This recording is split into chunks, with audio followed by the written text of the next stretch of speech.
Halo kawan-kawan semuanya, balik lagi di YouTube-nya sekolah di SMK Negeri 1 Tanjung Malas. Kalau tadi sudah menyaksikan pemberian kapur ke kolam pembesaran, sekarang kita tanya langsung kepada guru yang bersangkutan mengenai kegiatan tersebut. Pak Enos, apa kabar? Baik, Pak. Baik, santai aja Pak ya. Ya, Oke, jadi Pak, boleh tahu nggak tujuan dari pemberian kapur?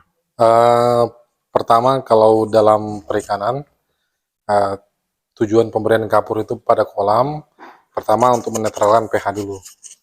Karena kita tahu di daerah kita sini kan eh, kadar airnya itu asam, pH-nya rendah. Jadi biasanya di bawah, pernah kami periksa itu di bawah 5. Jadi 4,8, 4,7.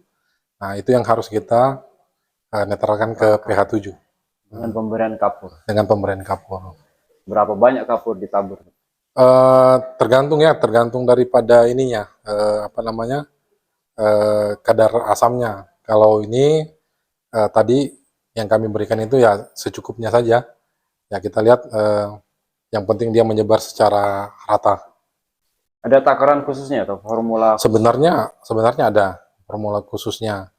Biasanya kalau yang kolam tanah itu dia biasanya kalau kalau nggak salah hitungan per luasan hektar. Ya. Heeh. Jadi biasanya kalau 1 hektar biasanya kalau nggak salah bisa sampai 100 Kilo. kilo Nah, untuk 1 hektar kalau tadi untuk ada tanah ya. berapa banyak ya kira-kira? Kalau tadi untuk yang air, kami mungkin pakai sekitar 3 kilo sampai 4 kilo. Oh, ada yang cair juga. Ya, bukan, kami dicairkan. Sudah dicairkan Ya, dengan air dicairkan. biasa gitu. Jadi kapur ditimbang dulu, kemudian dibagi di wadah, kemudian diencerkan dulu. Kemudian jarak antara setelah pemberian kapur, Mhm. kemudian sampai dengan ikan dipindahkan ke kolam tuh berapa lama? Biasanya kalau pemberian kapur, setelah kita pemberian kapur, biasanya kita taruh dulu, ada pemupukan ini fungsinya supaya pakan alaminya tumbuh. Iya. Jadi kalau sudah ada pakan alaminya, seperti ada muinanya, kemudian yang lain, eh, baru kita bisa tebarkan benihnya. Nah, dia ada ciri-cirinya tuh. Jadi kalau dia misalnya airnya sudah berubah, misalnya fitoplanktonnya yang banyak, dia biasanya berubah jadi Agak hijau. hijau gitu ya, kayak Iya, ada lumutnya gitu. ya kayak berlumut. Kemudian pemberian kapur nih setelah ada waktunya nggak? Itu setahun sekali atau?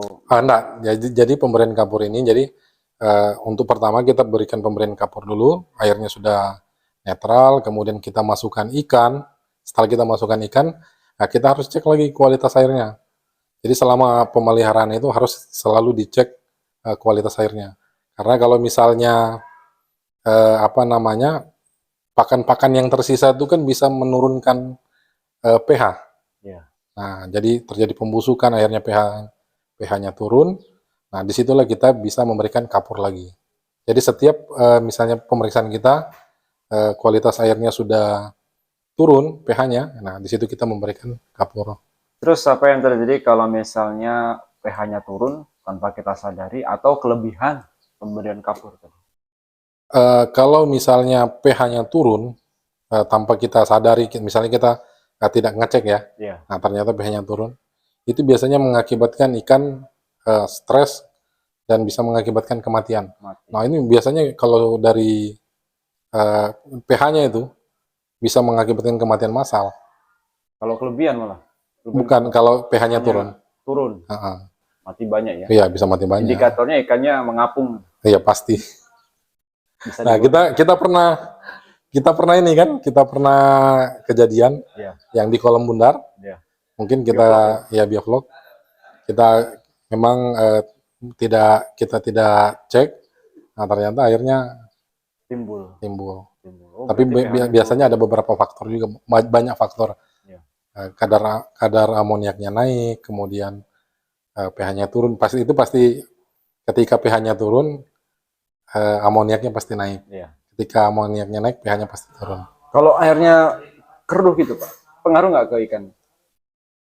Kalau kekeruhan itu sebenarnya tidak terlalu pengaruh. Yang penting kadar oksigennya masih cukup, kemudiannya pH-nya masih dalam kondisi baik, Iya. kemudian suhunya juga baik, Iya.